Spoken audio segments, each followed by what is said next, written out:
পরবর্তী যে খবরের দিকে নজর রাখবো, রায়গঞ্জের ঘুড়ির মোড়ে রায়গঞ্জ বিধানসভা উপনির্বাচনের বিজেপি প্রার্থী মানস কুমার ঘোষের একাধিক দুর্নীতির বিরুদ্ধে মানস কুমার ঘোষের কুশপুতুল বানিয়ে দাহ করলেন রায়গঞ্জের সাধারণ নাগরিকরা।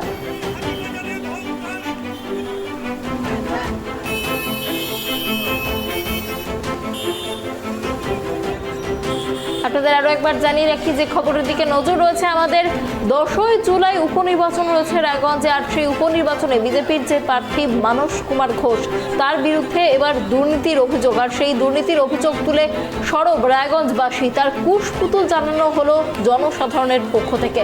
যে অভিযোগ উঠে আসছে মানস ঘোষের বিরুদ্ধে মাকড়া শ্মশান দুর্নীতির অভিযোগ।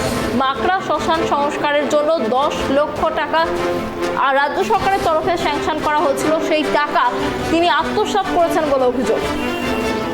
এ বিষয়ে আরো বিস্তারিত কথা বলবো, আমাদের সঙ্গে রয়েছে আমাদের প্রতিনিধি বিক্রম। বিক্রম, দেখো যে অভিযোগ উঠে আসছে মানস ঘোষের বিরুদ্ধে আর্থিক দুর্নীতির অভিযোগ, তার কুশপুতুল জ্বালিয়ে দিলেন রায়গঞ্জবাসী, ঠিক কি অভিযোগ? দেখো, একাধিক অভিযোগ রয়েছে তাদের কিন্তু বিরুদ্ধে। আজকে আমরা সকালবেলায় কিন্তু একটি খবর প্রকাশ করেছি যে বাহিন অঞ্চলের একটি শ্মশান, সেই শ্মশান সংস্কারের দাবি সেই শ্মশান সংস্কারের জন্য মানস ঘোষ সেই সময়কার আর রায়গঞ্জ পঞ্চায়েত সমিতির সহকারী সভাধিপতি ছিলেন, এবং সেই ক্ষেত্রে তিনি প্রায় 10 লক্ষ টাকা কিন্তু তুলে ফেলেন, এবং তোলার পরেও কিন্তু সেই শ্মশানের মান উন্নয়ন করা হয়নি। এবং তারপরেই কিন্তু আজকের বিকালবেলা রায়গঞ্জের ঘড়িমোড় এলাকায় সাধারণ মানুষরা কিন্তু বিক্ষোভ দেখাতে শুরু করেন এবং মানস ঘোষের কুশপুতুল দাহ করেন।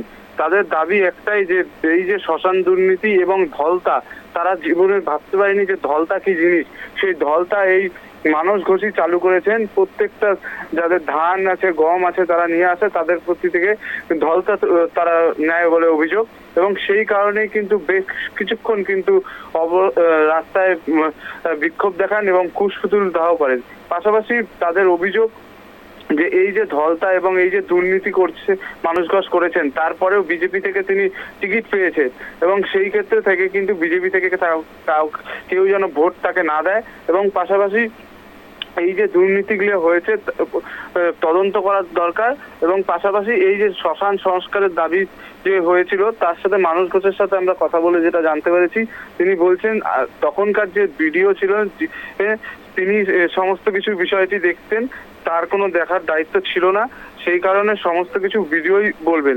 যদিও সেখানকার এলাকাবাসী এবং আজকে যারা বিক্ষোভ করছে তাদের দাবি যে মানস ঘোষই সেই সমস্ত টাকাগুলি তুলেছেন এবং তছরূপ করেছেন মানস ঘোষ। অনন্যা, অনেক ধন্যবাদ বিক্রম আমাদের সঙ্গে থাকার জন্য।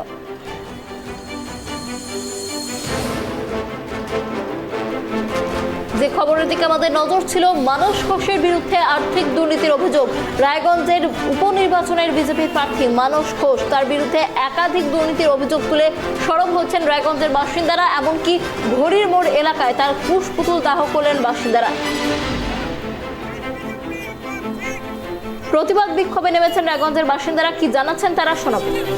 বিজেপি আমাদের রায়গঞ্জের উপনির্বাচনে যে প্রার্থী নির্বাচন করেছেন তার নাম মানস ঘোষ। সে কোনো সময় তৃণমূল করছেন, কোনো সময় কংগ্রেস করেছেন, কোনো সময় বিজেপি করছেন, খুশি মতো রাজনীতি করেন।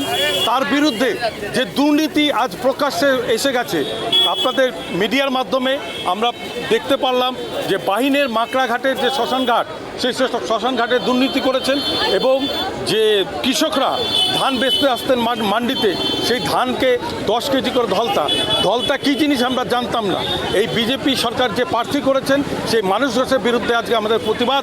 এই মানস ঘোষের বিরুদ্ধে আমরা আজকে রাজপথে এসে দাঁড়িয়েছি। এরকম প্রার্থী কেন বিজেপি করল?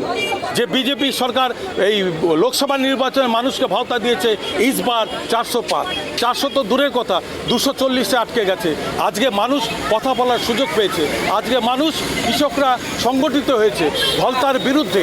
এর আমরা আইনি পদক্ষেপ চাই, যাতে করে এর পূর্ণাঙ্গ তদন্ত হয়। সেই তদন্তের জন্যই আজ আমরা রায়গঞ্জের রাজপথে দাঁড়িয়ে তীব্র প্রতিবাদ জানাচ্ছি মানস ঘোষের বিরুদ্ধে, বিজেপির বিরুদ্ধে।